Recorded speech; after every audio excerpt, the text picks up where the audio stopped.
নানা আয়োজনের মধ্য দিয়ে সোমবার ২৯ সেপ্টেম্বর পালিত হলো বিশ্ব হার্ট দিবস। এবারের প্রতিপাদ্য ছিল প্রতিটি হৃদস্পন্দনই জীবন। সকাল ৯:৩০টায় নগরীর বাকির মোড়ে ন্যাশনাল হার্ট ফাউন্ডেশন হাসপাতাল অ্যান্ড রিসার্চ ইনস্টিটিউট রাজশাহীর উদ্যোগে দিনব্যাপী এই কর্মসূচির উদ্বোধন করা হয়, যেখানে প্রধান অতিথি হিসেবে উপস্থিত ছিলেন ঢাকা এভারকেয়ার হাসপাতালের হার্ট ফেলিওর ও ইন্টারভেনশনাল কার্ডিওলজি এবং কার্ডিয়াক ইলেকট্রোফিজিওলজির senior consultant professor doctor Mohammad Atahar Ali.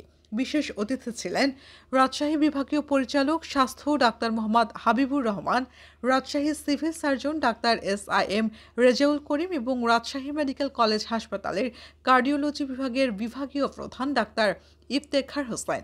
মুখ্য আলোচক ছিলেন ন্যাশনাল হার্ট ফাউন্ডেশনের চিফ কনসালটেন্ট ও director professor doctor Mohammad Rais Uddin মণ্ডল।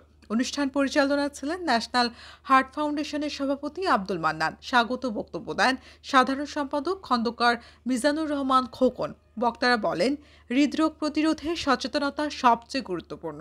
স্বাস্থ্যকর জীবনযাপন, নিয়মিত ব্যায়াম, পরিমিত খাদ্যাভ্যাস এবং ধূমপানমুক্ত জীবন হৃদরোগের ঝুঁকি কমাতে সহায়ক। পাশাপাশি নিয়মিত স্বাস্থ্য পরীক্ষা ও রোগের প্রাথমিক পর্যায়ে চিকিৎসা নেয়ার ওপরও গুরুত্ব আরোপ করা হয়।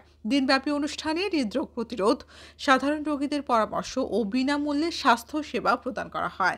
এতে রাজশাহীর বিভিন্ন শ্রেণী পেশার মানুষ অংশ নেয়।